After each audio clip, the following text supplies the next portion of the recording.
एक हमारे परिचित का एंटीजन टेस्ट पॉजिटिव आया, पर उनके दिमाग में कहीं शक था कि नहीं, मैं बिल्कुल भी मेरे पास सिम्टम्स नहीं है तो मुझे ये चेक कराना है। उन्होंने आरटी-पीसीआर से वो चेक कराया और वो नेगेटिव आया। अब जिस टेस्ट को हम ऑथेंटिक मान रहे हैं वो आरटी-पीसीआर है, तो उस बंदे को अल्टीमेटली नेगेटिव करार दिया गया कि भाई आप नेगेटिव है। जो मापदंड है वो आरटी-पीसीआर के ही मानने हैं, तो ये एंटीजन टेस्ट करने से हमारे क्या डबल पैसे वेस्ट नहीं हो रहे हैं।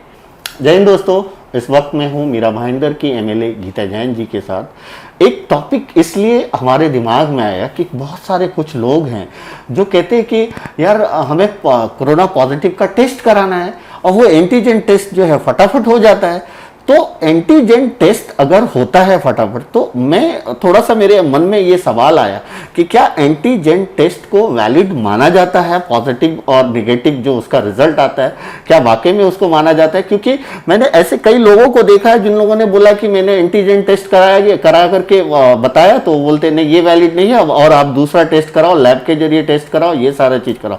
गीता जैन जी, अगर आपको इस बारे में कुछ जानकारी हो कि बहुत सारे लोग मुझे ऐसा क्वेश्चन भी करते हैं कि यार एंटीजन टेस्ट अगर रिजल्ट उसका जो भी आता है वो मान्य नहीं है, तो एंटीजन टेस्ट हो क्यों रहा है?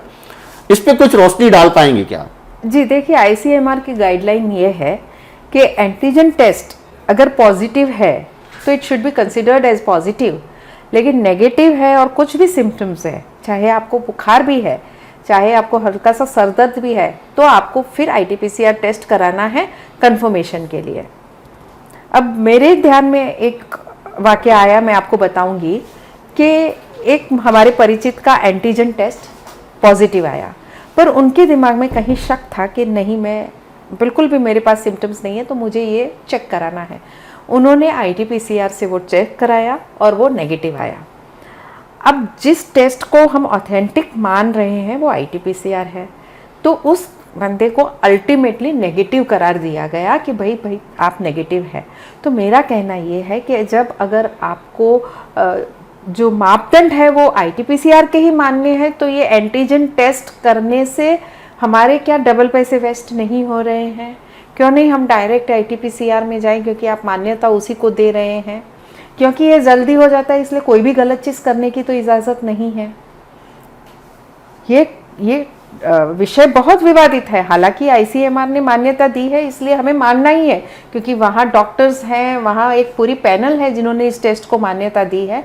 कई राज्यों में ये विवादित अभी भी माना जा रहा है कि नहीं, हम इसको नहीं मानेंगे। कई राज्यों ने माना है, इसलिए इस बारे में मेरा कुछ बोलना उचित नहीं रहेगा, लेकिन ये मेरे सामने जो वाकया हुआ मैंने आपको वो बयां कर दिया।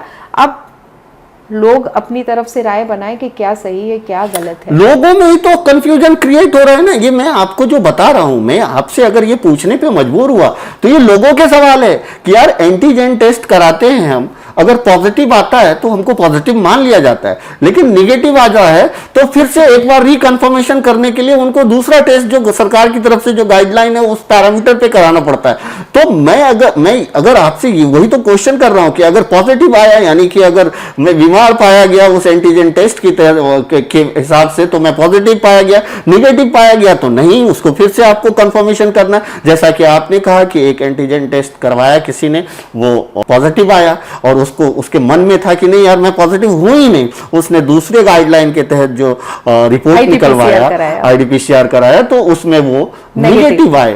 तो कहने का मतलब कि करोड़ों रुपया, क्योंकि ये हर शहर में कहीं ना कहीं हो रहा होगा, करोड़ों रुपया ऐसे टेस्ट पे ही बर्बाद करने का क्या मतलब, जिसके रिजल्ट को ही आप मान्यता खुद नहीं देते, खुद नहीं दे रहे। बिल्कुल, मैं हमेशा ये मानती हूँ कि टेस्ट ऐसी होनी चाहिए कि उसको पूर्ण रूप से मान्यता हो।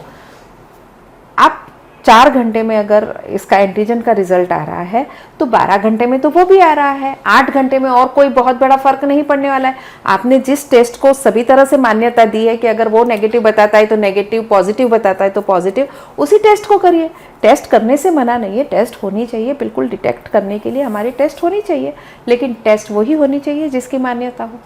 बिल्कुल सही है। देखिए, एंटीजन टेस्ट में अगर आप पॉजिटिव आए हो तो भी आपके पूरे परिवार में प्रॉब्लम आता है, यानी आप पॉजिटिव आए, उसकी रिपोर्ट भी जाती है और फिर आपको और तो आइसोलेशन सेंटर या कोविड केयर सेंटर में, और फिर दूसरा आपके पूरे परिवार को क्वारंटाइन की मार झेलनी पड़ती है, और वो क्वारंटाइन आपको होम में देते नहीं है और दुनिया भर के एक्सक्यूजेज। ये क्या है? मुझे बहुत सारे लोगों ने बोला ये एक छलावा है, ये है वो है, बट क्या है दोस्त, 5 महीने से अभी तक तो मैं नहीं समझ पाया, लेकिन इतना जरूर समझ पाया हूं कि कोविड का पेशेंट को कोविड का पेशेंट बना दिया जाता है। वो नहीं भी रहता है तो ऐसा लगता है कि वो माहौल देख करके वो लगता है कि बस मैं मरने की कगार पे हूँ।